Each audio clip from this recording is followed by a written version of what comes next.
नमस्कार मंडळी, आताच मी खाली जाऊन आले आरतीला आणि माझ्या लक्षातच नाही, मी विसरलेच की आज गुरुवार आहे, आरतीला जायचं आहे. मी ड्रेस घालून गेले. म्हणजे मी मोस्टली हे करते की आरतीच्या दिवशी तरी मी साडी घालून जावं. तिथे तसं रूल पण आहे, इतकं काही म्हणत नाहीत, पण आपल्यालाच वाटतं ना की ठीक आहे, एक दिवस म्हणतायत तर घालून जाऊया साडी. आणि मी विसरून गेले आणि खाली गार्डनमध्ये गेले तर कोणीच दिसलं नाही मला. आणि मग माझ्या लक्षात आलं, अरे आरतीला गेले सगळे. म्हटलं तर परत कुठे येऊन चेंज करून जायचं. मग मी गेले तशीच आरतीला. आरतीवरून येत होते तर येताना एक टेलर ताई आहेत, म्हणजे मी त्यांच्याकडे ब्लाऊज नाही, साड्या वगैरे पिको फॉल करायला देते. तर मी 2 साड्या त्यांच्याकडे दिल्या होत्या, म्हणून म्हटलं विचारून येऊया ना येता येता झाल्या का. मग मी तिथे गेले तर ना हळदी कुंकू चालू होतं त्यांचं. म्हणजे त्या दोघी आहेत, दोघी मिळून शॉप चालवतात. एक बुटीक टाईप म्हणा तुम्ही, म्हणजे जिथे फॉल वगैरे अस्तर हे सगळं मिळतं ना, बुटीक नाही म्हणा त्याला, काय म्हणतात, तर तसं चालवतात दोघी मिळून. तर त्यांनी तिकडेच हळदी कुंकू दोघींनी एकत्र ठेवलं. आणि मला बघ म्हणजे असं वाटलं, अरे वा, असं पण करू शकतो ना, की म्हणजे दुकान पण सोडून घरी जायच्या किंवा तुझ्या घरी करायचं की माझ्या घरी, त्यापेक्षा त्या दुकानामध्येच ते शॉप आहे तिकडेच त्यांनी हळदी कुंकू केलं. बाहेर मस्त रांगोळी काढली होती. आणि मी आतमध्ये गेली, म्हटलं साड्या वगैरे काय झाल्या की नाही. तर म्हणे या हळदी कुंकू वगैरे लावलं. तर हे कुंकू जरा हे झाले, रेड रेड दिसते ना. तर मग हळदी कुंकू वगैरे घेतला. आणि ना माझी जी तुळस आहे ना, मी तुम्हाला दाखवली होती, आता अंधार आहे बाहेर, तर ती तुळस आहे ना मोठी झाली भरपूर. आणि मग ती सुकते ना अशी, म्हणजे काळ्या काड्या राहतात, मग थोड्या दिवसांनी आपल्याला चेंज करावीच लागते. तर मला असं वाटत होतं की हां, आता म्हणजे वेळ आली आहे की परत बिया वगैरे टाकावे लागतील, किंवा आता किती दिवस टिकते असं म्हणजे माझ्या डोक्यात चालू होतं की आता आणखीन एक रोप वगैरे आणूया किंवा बिया टाकूया, मग तुळस येईल. आणि नेमकं मला आज तुळस भेटली बघा.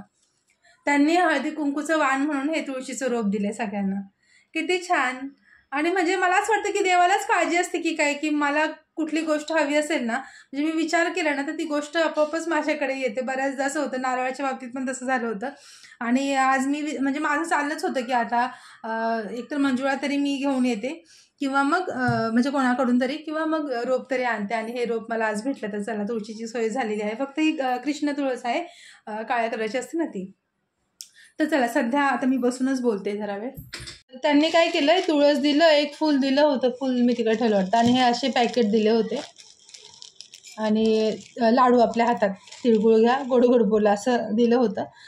छान वाटलं मला पण, की म्हणजे मला माहिती पण नव्हतं. आणि जे पण कस्टमर येतील, आता त्यांनी सांगितलं असेल काही मैत्रिणी वगैरे त्यांना, पण जे कस्टमर रेग्युलर आहेत ना, त्यांना पण ते देत होते. म्हणजे मला तर त्यांनी काय सांगितलेलं नव्हतं, पण म्हणजे असं जे जे पण येईल ना, जी पण लेडीज येईल, कोणी काही घ्यायला असेल, तर त्यांना पण त्या हळदी कुंकू देत होत्या. तर बघा कसं असतं ना, की आपलं बॉन्डिंग म्हणजे आपण दररोज ज्या लोकांना भेटतो, मग भाजीवाला असेल, दूधवाला असेल, इस्त्रीवाला असेल, किंवा अजून कुठला म्हणजे फ्रुट्सवाला वगैरे, ह्यांच्याशी आपलं रोज इंटरॅक्शन होत असतं, आपण रोज बोलत असतो, मग ते एक आपल्या जीवनाचा भाग बनून जातात.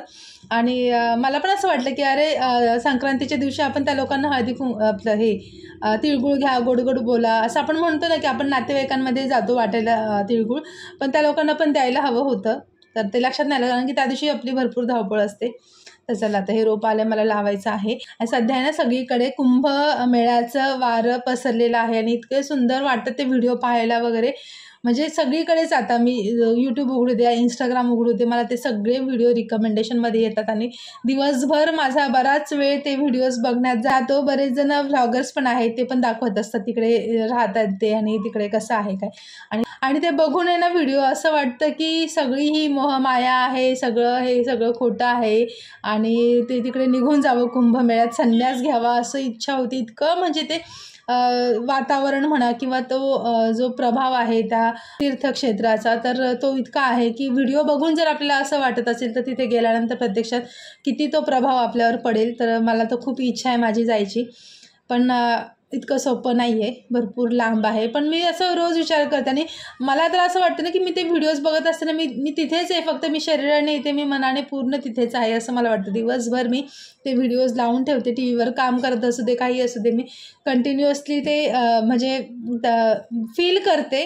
आणि मला माहिती आहे की आजकाल हे सगळ्यांच्याच बाबतीत होत असणार आहे. आपण ते व्हिडिओज बघतो आणि प्रत्येकाला इच्छा होते की तिथे जावं, पण काही व्हिडिओज असे पण बघितलेत की खूप गर्दी आहे, सोय होत नाही आहे, किंवा मग ते पण आहेच. पण इच्छा तर आहे, कारण हा जसं 144 इयर्सने आला आहे हा योग, तर त्यामुळे इच्छा तर भरपूर आहे. बघूया, आता आहे 29 तारखेपर्यंत. पण नंतर काय होतं ना, आता फेब्रुवारीमध्ये आधीचं एक्झाम सुरू होते, त्यानंतर जायला भेटणार नाही. म्हणजे एकटीला मला जायचं म्हटलं तरी बघू कसं काय, नाहीच शक्य वाटत आहे.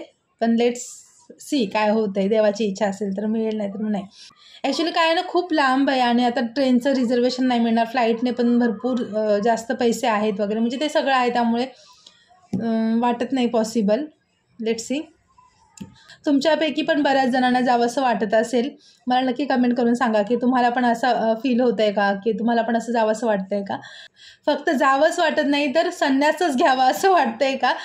वैराग्य येतं ना एकदम आपल्याला, संसार हे सगळं खोटं आहे असं म्हणून आपल्याला असं वाटतं, सोडून सगळं हे टेन्शन सगळं हे सोडून तो परमानंद जे सगळे घेत आहेत ना साधू संत, तसं आपण घ्यावा असं तुम्हाला पण वाटलंच असेल हे व्हिडिओज बघून, किंवा मला नक्की सांगा कमेंट करून.